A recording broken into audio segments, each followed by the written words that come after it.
Black Waitress sees her childhood photo in Millionaire's house. She is shocked to discover she was the daughter he lost 20 years ago. "My God, it's me."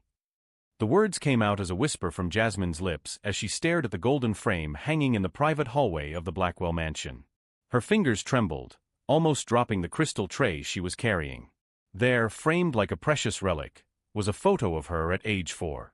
The same shy smile, the same unruly curls, even the little pink dress she vaguely remembered wearing. But how on earth did her childhood photo end up decorating the wall of one of Chicago's wealthiest families? Jasmine Mitchell, 24, had served champagne at dozens of high society events, but she never expected to find pieces of her lost past in a mansion where it cost more than $1,000 to step on the marble floor. Raised in foster homes since she was a baby, she always knew there were gaps in her history. Social workers spoke vaguely of difficult circumstances and documents lost in a fire. But never in her worst nightmares did she imagine that the answer was hanging on the wall of Richard Blackwell, the same man who, half an hour earlier, had walked past her as if she were invisible. "Hey you! What are you doing here?" The security guard's harsh voice brought her back to reality. "Employees are not allowed in the private wings." "Sorry, I got lost looking for the bathroom," Jasmine lied, forcing a smile as her heart raced. She memorized every detail of that photo before walking away. Back in the main hall, her eyes automatically searched for Richard Blackwell among the guests. There he was, impeccable in his tailored tuxedo, talking about his charitable foundation for underprivileged children, while the millionaires in attendance applauded his generosity. What cruel irony! The man who talked about helping abandoned children had a photo of his own abandoned daughter decorating his home like a secret trophy. Jasmine watched Richard's every gesture, every word, every calculated smile. There was something in his eyes when he spoke of second chances and broken families, a thinly veiled guilt that she recognized immediately. When Richard casually mentioned the personal tragedy that motivated him to help other families, Jasmine felt her blood run cold. Personal tragedy? She hadn't died, she had been abandoned. "Life sometimes forces us to make impossible decisions," Richard continued, his voice heavy with rehearsed emotion. "Losing a daughter changes a man forever." Losing? Or discarding? In that moment, as she watched the man who was probably her biological father receive congratulations for his courage to turn his pain into purpose, Jasmine made a decision that would change both their lives forever. She was going to find out the whole truth. And when she did, Richard Blackwell was going to pay dearly for every lie he had told, every tear she had shed, every night she had spent wondering why she wasn't good enough to be loved. But while everyone applauded the philanthropist of the year, no one noticed the smile that formed at the corner of Jasmine's mouth. It wasn't the smile of a daughter finding her lost father. It was the smile of someone who had just discovered their enemy's weak spot. If you feel like this story goes way beyond a simple family reunion, you're right. Subscribe to the channel, because what Jasmine was about to discover about Richard Blackwell would make his philanthropy seem like a joke compared to the revenge she had in mind. 3 days after the event, Jasmine couldn't get that photo out of her head. Every time she closed her eyes, she saw the innocent smile of the child she once was, hanging as a decoration in the home of the man who should have protected her. She needed answers, but where to start?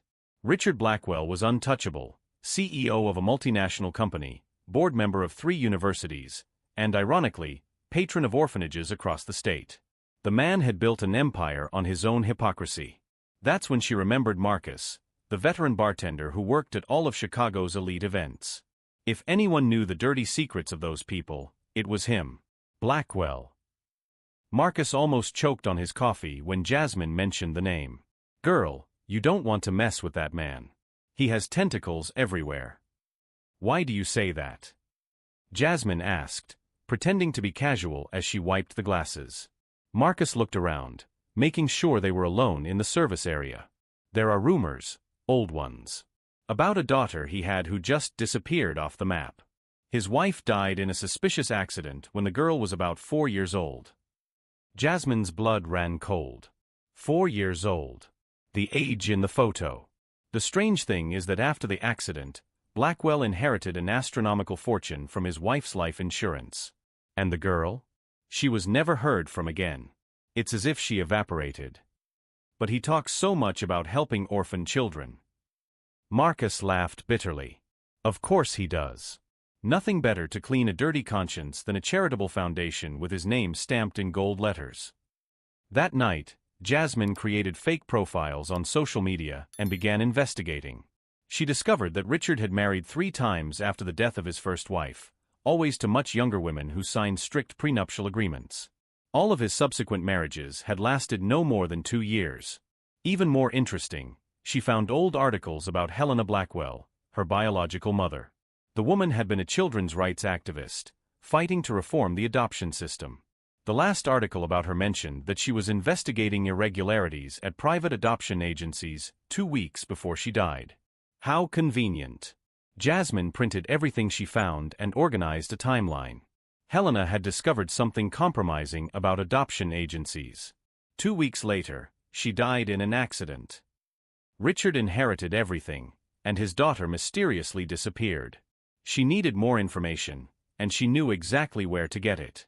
Margaret Santos, a retired private investigator who frequented the cafe where she worked in the mornings. "Margaret, I need a favor," Jasmine said, pouring the extra-strong cappuccino the woman always ordered. "From the sound of it, I'm guessing it's not a small one. I need information on someone. Someone important." Margaret studied Jasmine's face for a long moment. At 65, she had developed a keen instinct for recognizing when someone was desperate for justice. "How much can you pay?" "I can work for you. Cleaning, organizing, whatever you need." "Interesting." Margaret smiled. "It's been a while since I've had a real case. Tell me everything." As Jasmine told her story, Margaret took notes in a worn notebook.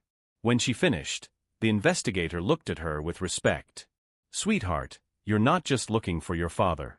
You're hunting a predator who may have killed your mother." Over the next few days, Margaret began digging. What she discovered was even worse than they had imagined. Richard hadn't just abandoned Jasmine, he had forged documents declaring her dead in the same accident that killed Helena. "Look at this," Margaret showed her the printed papers. "A fake death certificate, a statement that the body was never found. Your father received life insurance money for you, too." Jasmine felt nauseous. "He profited from my supposed death?" $500,000. And he didn't stop there. He used the tragedy to create the charitable foundation. His entire image as a man who overcame grief through charity was built on the lie of your death. Margaret continued leafing through the documents. There's more. Helena had hired a private investigator 2 weeks before she died. She suspected Richard was selling children through an illegal adoption ring. The investigator disappeared shortly after she did. It was then that Jasmine realized Richard's cruel genius. He hadn't just gotten rid of an unwanted daughter and an inconvenient wife, he had turned their double murder into social and financial capital. "There's something else," Margaret said, handing her a blurry photo. "Helena didn't die in the accident. She died 2 hours later in the hospital, fully conscious. And before she died, she said something to the nurse about protecting the girl from the monster." Jasmine felt tears burn her eyes. Her mother had died knowing her daughter was in danger. But if Richard thought she was a dead girl and buried, he was about to find out that some ghosts come back to haunt you. Margaret handed her a folder filled with documents. "Everything you need is here. But Jasmine, this man is dangerous. If he killed your mother to get the inheritance..." "He won't hurt me," Jasmine replied with a calmness that surprised even herself. "Because he doesn't know I exist." And that would be her greatest advantage. While Richard Blackwell continued his life as a lying philanthropist, believing that all his secrets were buried with a daughter who never died, Jasmine planned the most dramatic reunion of his life. She had already decided how she would do it. At his foundation's next charity event, ironically, a gala for orphan children, Richard Blackwell would discover that death sometimes has a very particular way of collecting its debts. The question hanging in the air was simple: what happens when a man who profited from his daughter's supposed death discovers that she is not only alive, but knows everything? The answer would come soon, and it would be more devastating than Richard could ever imagine. The Blackwell Foundation's annual gala for orphan children was in full swing. Richard was on stage talking about second chances and the transformative power of a father's love, while the millionaire guests applauded his inspiring generosity. Jasmine, dressed as a waitress, circulated the room with a tray of champagne and a smile that hid 20 years of pent-up anger. Today, Richard Blackwell would finally meet his daughter. "Ladies and gentlemen," Richard continued his rehearsed speech, "as someone who tragically lost a daughter, I know the pain these children carry. That's why our foundation. That's when Jasmine approached the stage and took the microphone from an assistant. Excuse me, Mr. Blackwell. Can I ask you a question? The silence cut through the air like a knife. Richard looked at her with ill-concealed irritation. Miss, shouldn't you be serving drinks? Of course. But as the daughter of orphans, your speech touched me deeply. Jasmine stepped onto the stage, ignoring the murmurs from the audience. Especially when you said you lost a daughter. Can you tell us more about that? Richard forced a smile. Well, it was a personal tragedy. I'd rather not go into details. That's a shame. Jasmine turned on the microphone. Because I have some very interesting details about your lost daughter. Richard's expression changed instantly. His eyes narrowed as he studied Jasmine's face. For the first time, he really saw her. First, she didn't die in an accident. Second, you abandoned her after killing her mother so you could get her inheritance. Third, Jasmine smiled. She's right here in front of you, and she has some questions for Daddy. The blood drained from Richard's face. You can't be. Jasmine Helena Mitchell. Or rather, Jasmine Helena Blackwell. Your daughter, whom you declared dead to collect $500,000 in life insurance. The audience exploded in murmurs. Richard tried to grab the microphone, but Jasmine stepped away. Ladies and gentlemen, how about we get to know the real Richard Blackwell? Jasmine pulled out a thick envelope. Here are the fake death certificates he created for me and my mother. Here are the life insurance receipts he received for our deaths. And here, she held up an enlarged photo, is Helena Blackwell's autopsy report, showing that she didn't die in the accident. She was poisoned 2 hours earlier. Richard staggered. That's absurd slander. Is it? Jasmine pointed to the large screen behind the stage. Then explain to me why you have my childhood photo hanging in your private office. The photo appeared on the screen, the same one Jasmine had secretly photographed in the mansion. But now everyone could see the inscription on the back, to the most amazing dad in the world.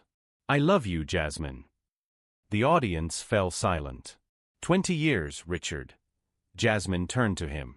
20 years I grew up thinking I was worthless, that my parents had died and abandoned me.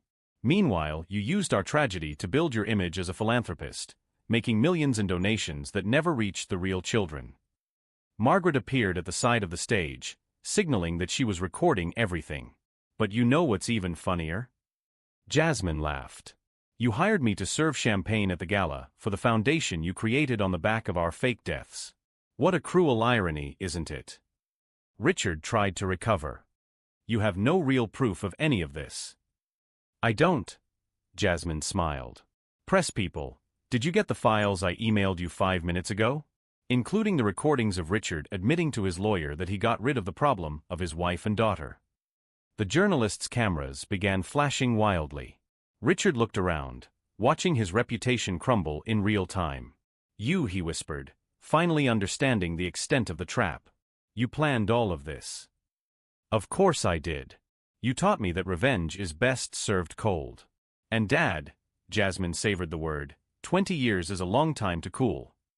The audience began to rise and leave, many calling to cancel their donations. Richard stood on stage alone, watching his entire life crumble as his dead daughter looked at him with the same coldness he had shown her 2 decades earlier. Oh, and Richard? Jasmine stepped down from the stage. You'll be thrilled to know that the FBI is on its way to arrest you for insurance fraud, murder, and money laundering. They said my evidence is more than sufficient. As the sirens began to wail outside, Richard Blackwell finally understood that he had seriously underestimated the daughter he thought he had buried forever. But as the handcuffs closed around his wrists, one question hung in the air. After 20 years of lies, betrayal, and revenge executed with surgical precision, was it possible that a family destroyed by greed could find some kind of redemption? Or are some wounds too deep to heal, even when justice finally prevails? 6 months after Richard Blackwell's arrest, Jasmine sat in the office that had once belonged to the man who had tried to erase her existence. The plaque on the door now read Helena Blackwell Foundation, Executive Director Jasmine Mitchell. The FBI had frozen all of Richard's assets after discovering that only 12% of the foundation's donations actually reached the orphan children. The rest financed the luxurious lifestyle of a man who had built his empire on corpses and lies. "Ironic, isn't it?" commented Margaret, now her official assistant, leafing through the financial reports. "He used her death to raise millions, and now you're using those same millions to do the work he pretended to do." Jasmine smiled as she signed a check for the construction of the 5th new orphanage. The money confiscated from Richard would be used for exactly what he had always promised, but this time for real. The transformation in Jasmine's life had been radical and public. The waitress who served champagne to the elite was now on the cover of national magazines such as The Daughter Who Came Back from the Dead to Seek Justice, and Time magazine had named her one of the 30 most influential people of the year. TV shows were vying for exclusive interviews about how she had exposed one of the biggest charity fraud schemes in the country. "You've become more famous than he is," laughed Marcus, the former bartender who now worked as the new foundation's event coordinator. "Richard Blackwell spent decades building a reputation, and you destroyed it in 20 minutes. And what a destruction it had been. News about Richard came regularly from the prison system, each piece more devastating than the last. His former associates had filed lawsuits to recover the $8.2 million they had invested in the fraudulent foundation. His 3 ex-wives had broken their confidentiality agreements and were publishing tell-all books, Married to a Monster, Life with a Psychopath, and How I Escaped a Killer. The exclusive golf club where he played had removed his honorary member plaque and renamed the annual tournament that bore his name. The university had removed his honor from the library building. Even the church he attended asked him not to return after his release. More importantly, Jasmine had found her real family. During her investigations, she discovered that Helena had a sister, Sarah, who had searched for Jasmine for years before giving up, believing her niece was truly dead. "You have her eyes," Sarah had said at their first meeting, holding up an old photo of Helena. "Your mother would be so proud to see who you've become." Sarah had become more than an aunt, she was the family Jasmine never knew she had. Together, they had created a complete file on Helena, documenting her work as an activist and her fight for children's rights. The investigation Helena had begun into corrupt adoption agencies was now being conducted by the FBI, resulting in 47 arrests and the closure of 12 illegal agencies. "Helena didn't die in vain," Sarah said during one of the many nights they spent organizing her sister's documents. "She planted seeds that you've made blossom into an entire forest." Richard, meanwhile, faced a very different reality. Sentenced to 25 years in prison for murder, fraud, and money laundering, he had lost not only his freedom but also his entire fortune, which had been confiscated for reparations. His high society friends had vanished into thin air, and his reputation was irrevocably destroyed. The letters he tried to send to Jasmine always came back unanswered. In one of them, which Margaret had intercepted, he wrote, "I was young and stupid when this happened. If you really are my daughter, please forgive me. I can explain everything." Jasmine had torn up the letter without finishing it. Forgiveness was a luxury that murderers did not deserve. But the true measure of Jasmine's success was not in the headlines or financial reports. It was in the 847 letters she received each month from children whose lives had been transformed by the new foundation. "Jasmine, I got a scholarship to study medicine at Harvard," wrote 16-year-old Amanda. "Thank you for teaching me that our past does not have to define our future." "You inspired me to become a lawyer," said another letter, from a 14-year-old boy. "I want to defend children like you defended your mother." "Thanks to the foundation, our family is finally reunited after 8 years apart," wrote a mother. "My children are home." In an interview on CNN 6 months after Richard's arrest, Anderson Cooper asked Jasmine if she felt anger toward her biological father. She thought carefully before answering. "Anger is a luxury I can't afford.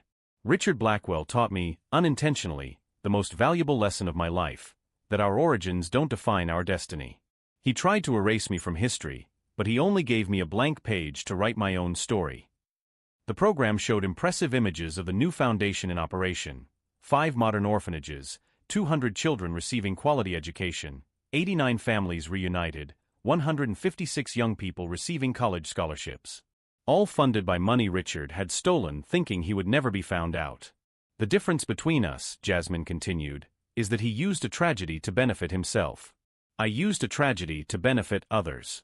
He built an empire of lies. I built a legacy of truth." The last scene of the program showed Jasmine visiting Helena's grave for the first time. She had had a new pink marble headstone made, replacing the simple plaque that read only Helena Blackwell, 1975 to 2003, with a more complete message: Helena Blackwell, mother, activist, heroine. She fought for those who had no voice. Her daughter has completed the mission. "We did it, Mom," Jasmine whispered, leaving a bouquet of white roses. "The justice you sought has finally come. And you know what's best? It came through the daughter he tried to erase, but whom you raised to be indestructible." As she left the cemetery, her cell phone buzzed with a notification that made her smile. It was an alert that the foundation had broken another record: more money raised in 1 week than Richard had actually donated in his entire career as a philanthropist. That night, alone in her new apartment with a panoramic view of Chicago, Jasmine reflected on her journey. From an invisible waitress serving champagne to those who despised her, she had become the voice of thousands of children who, like her, had been abandoned by the system. The phone rang. It was Sarah, her aunt, calling as she did every night. "How was your day, dear?" "Transformative," Jasmine replied, looking out the window at the city that now knew her as a heroine. 50 more children were adopted today through our program. How about you?" "I finished organizing Helena's journals. We're going to publish a book about her work." Jasmine smiled. Even in death, her mother was still saving lives. The best revenge hadn't been destroying Richard Blackwell, though that had been incredibly satisfying. The best revenge had been becoming everything he pretended to be, multiplied by 1,000, while he rotted in a cell, watching the news reports of how his dead daughter was building the legacy he had faked for decades. Richard had tried to erase Jasmine from history, but she hadn't just rewritten her own narrative. She had turned her pain into fuel to light the way for thousands of other children. Today, while Richard counts the days in a cold cell, waking to the clang of bars and sleeping on concrete, Jasmine wakes every day in Egyptian silk, knowing she's living the life her mother dreamed for her. And that is a victory that no prison, no lie, no betrayal can take away. If this story of justice, family, and transformation touched your heart, subscribe to the channel for more stories that prove that sometimes the most unlikely endings are exactly the ones we need to hear. Because true victory isn't just about surviving the storm, it's about becoming the lightning that transforms your survival into light for those still lost in the darkness.